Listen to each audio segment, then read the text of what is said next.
Olá amigos, tudo bem? Como é que estamos? Tranquilo? Hoje nós vamos bater um papo para finalizar um determinado assunto. Esse assunto é a Primeira Guerra Mundial, nós estamos chegando ao término desse processo e nós vamos agora conversar sobre os últimos detalhes desse assunto. Primeiro nós vimos a parte dos antecedentes, onde nos preocupamos em identificar esse processo como um processo realmente mundial e de interesses prioritariamente econômicos. Depois começamos a identificar as alianças e as fases da própria guerra, onde estavam divididas a Alemanha na aliança que é chamada Tríplice Aliança e a Inglaterra na Tríplice Entente. E também já chegamos a uma conclusão que por conta das alianças e principalmente pelos interesses maiores ladeando a Inglaterra teve uma vitória. Sem esquecer que ela terá até mesmo aliados fora do setor europeu. Você sabia que o Japão participou da guerra? O Japão na Primeira Guerra, ele chega a estar do lado da Inglaterra, por conta de terras que ele deseja na China que pertencem à Alemanha. Sabia que os Estados Unidos esteve na Primeira Guerra?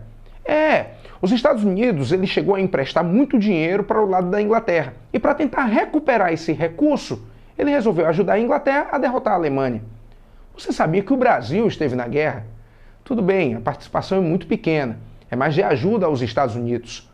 Algumas comissões médicas, alguns elementos, vamos dizer, ligados aos uniformes, a alimentos, nada de extraordinário.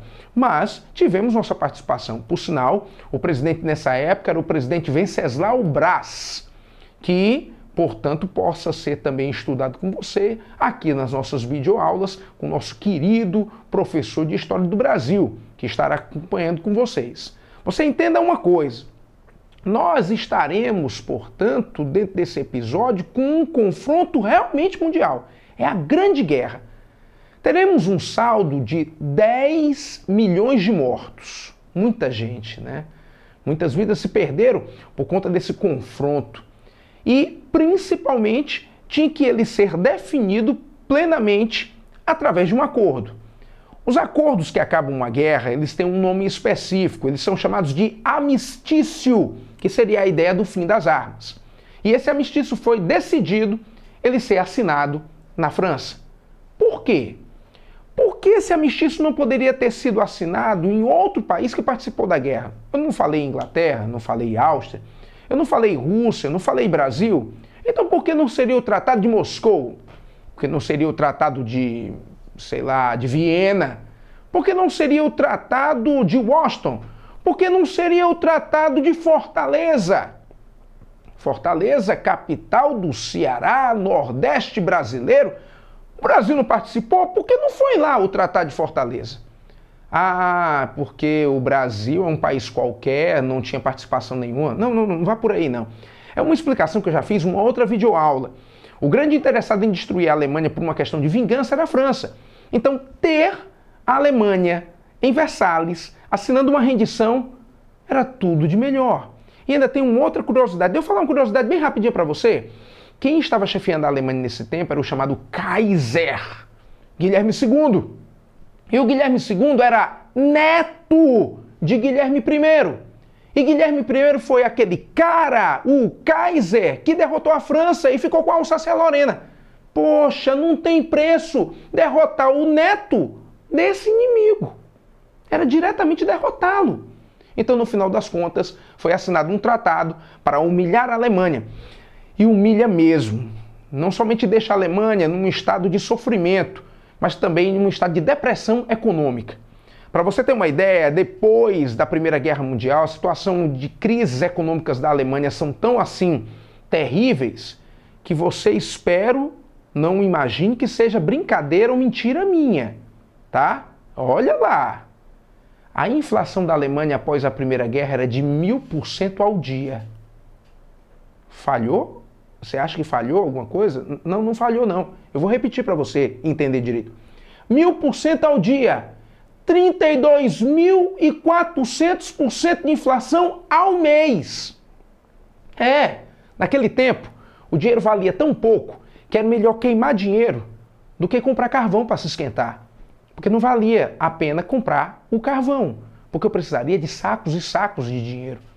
Então o Tratado de Versalhes ele é visto como um tratado de duplo efeito.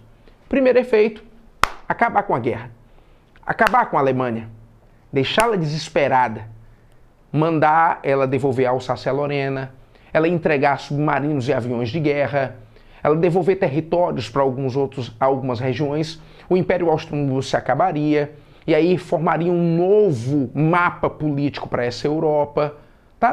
Tudo mudaria para que, no final das contas, a Alemanha chegasse a sofrer tudo isso. E, é claro, o pessoal da Entente tivesse um momento de glória.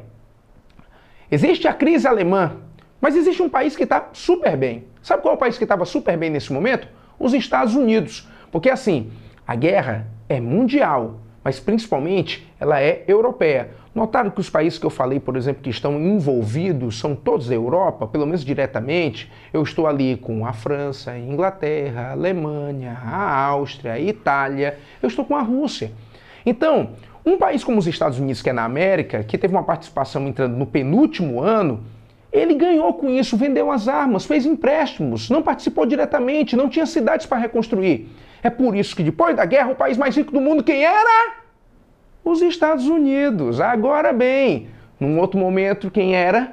A Inglaterra, mas a guerra destroçou. Agora era os Estados Unidos. Tudo bem, eles não vão ficar muito bem durante tanto tempo assim, mas isso é uma outra conversa. Apenas saibam, eles agora saíram bem, e muito bem. Mas o mundo não estava plenamente feliz. Criaram uma instituição internacional para tentar manter a paz. A Liga das Nações, sediada na Suíça, tipo versão inicial da ONU, que é a Organização das Nações Unidas hoje em dia. Mas no final das contas, ninguém conseguiu conter a grande vontade de países como a Alemanha e a Itália, que um dia traiu e também foi traída pela Inglaterra, não lhe entregando seus territórios, de fazer uma perspectiva de uma nova guerra. Itália e Alemanha vão começar a gerar um eixo que vão unir através de um processo ideológico chamado de nazifascismo, que isso acaba gerando uma outra vingança, uma outra guerra, e em vez de 10 milhões, teremos 50 milhões de mortos. E aí será uma outra história que a gente vai desenrolar juntos. Eu sou o André Rosa, e a gente falou hoje sobre a Primeira Guerra para você ter uma consciência desse episódio na história. Até a próxima!